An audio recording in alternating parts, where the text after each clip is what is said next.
Out in Michigan at the Owners Club event. You may not realize this, but I'm Brian. Welcome to my Tesla weekend.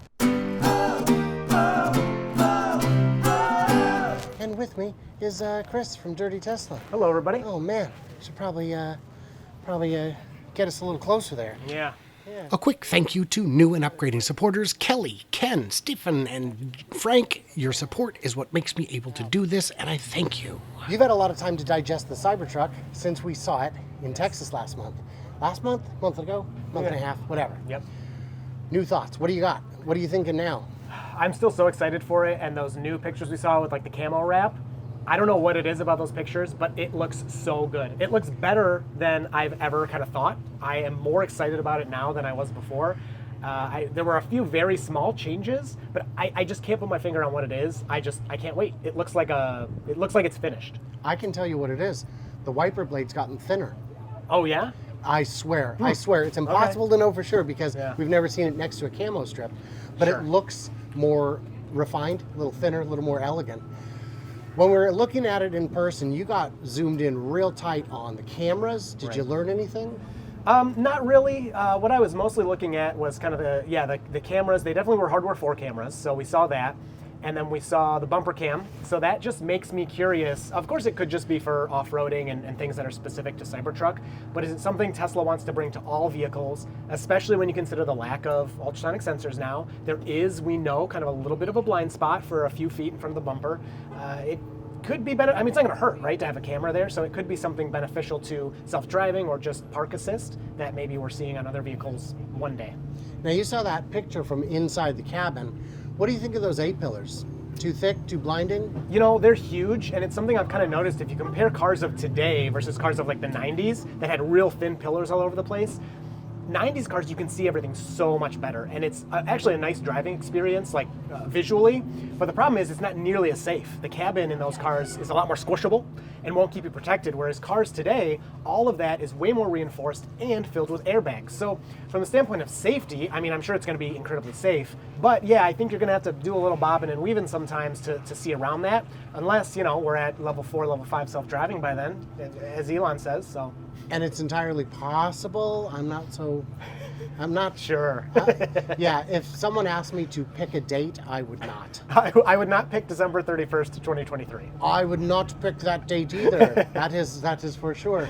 And I was talking with Corey from Monroe and Associates about A-pillars, and what he was saying, this wasn't in reference to the Cybertruck, but just crash testing generally, is that there was a problem with those 90s pillars where in a small overlap, they would buckle and stab you. Oh dear. Okay. And just think of it not doing its job. Right. It's a real problem. They've had to really rethink how front ends are done. Right. Have you looked at the casting? Yeah, I don't know enough really about all those kind of things to glean much out of it. I was excited to see it, but yeah, it was cool. I happen to know from a guy who works at a place in Nuevo Leon that they have been shipping millions of pounds of a particular part number to Texas. Okay. And that began in June. Now, he is not at liberty to tell me what that part number is. Sure. But he did tell me that it is counted by pounds and not units, leading me to believe that this company, which does, among other things, raw metals, that they could be shipping materials for castings. Yeah. And that would fit with what we've seen in the past, where the castings, when they are made, are largely hidden inside and scrapped inside, except when they're placed prominently on display at the factory, right where the drone starts his day. Yeah, it seems intentional. It can't be anything but intentional when you've got a Cybertruck casting parked in front of the plastics manufacturing area. That doesn't feel like a coincidence to me. Right.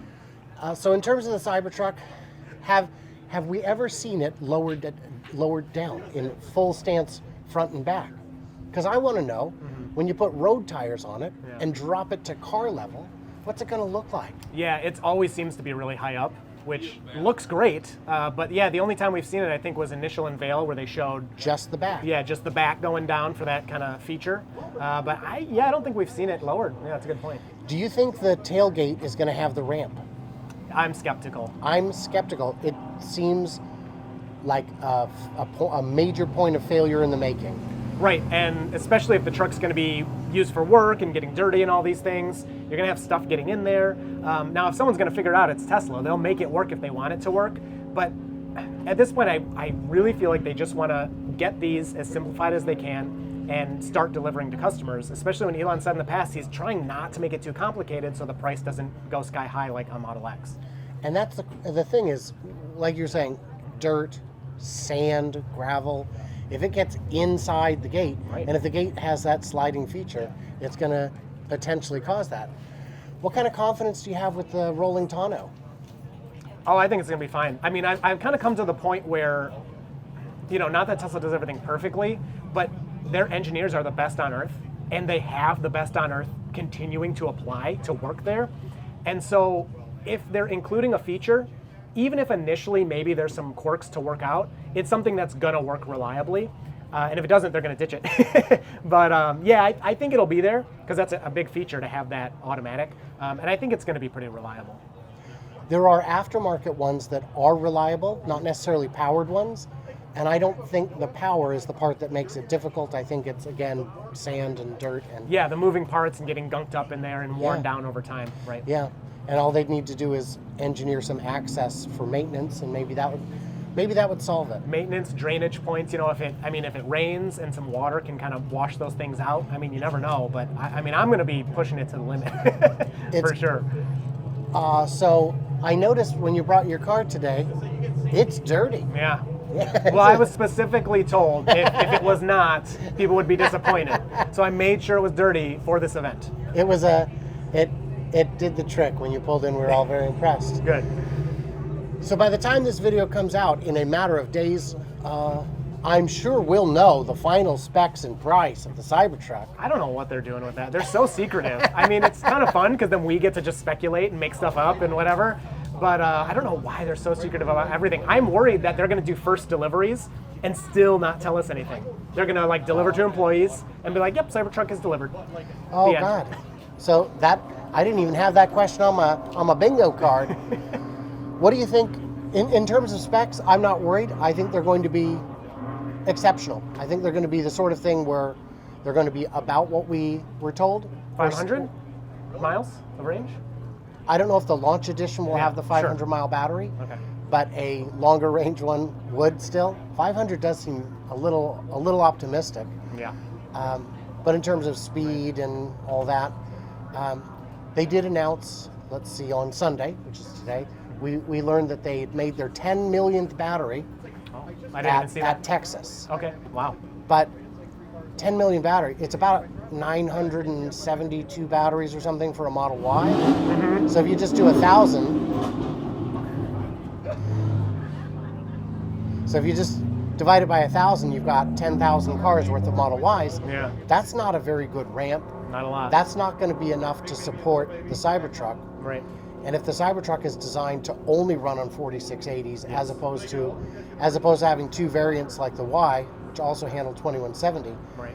we're gonna have a problem. Well, I don't know. This is totally my guess with no evidence to support it, but I would think they may ramp down the 4680Ys, go over to all 2170Ys in Texas, and all those batteries are going to be going to Cybertruck, or 99% of them. But Cybertruck's going to need at least 3 times the amount of problem. batteries. So Yeah. now, but if you say that, 3,000 Cybertrucks, that's not very much on the time scale. It's anyway. not, and they're ramping Cato Road, and they've right. got a facility out there. They've rented out to expand that operation, but it's still not enough. And I agree with you. I think the 2170 Model Y is going to be it for Texas. Yeah. What do you think the price is going to be? What do you think the motor configuration and price at launch is going to be? All right, so there's two. I have two ideas. So idea number one is we're going to get dual motor at launch, and the price is going to be like $79,999, so they can get tax credit. If they can't pull that off, then we're going tri-motor, and the price is going to be like $100 or $110. And it really can go either way because they don't need the tax credit. They're going to sell every single car they make. So why not make margins as high as possible? And if you compare the Cybertruck to a Model X, that's still a $100,000 car. Cybertruck's going to need more battery.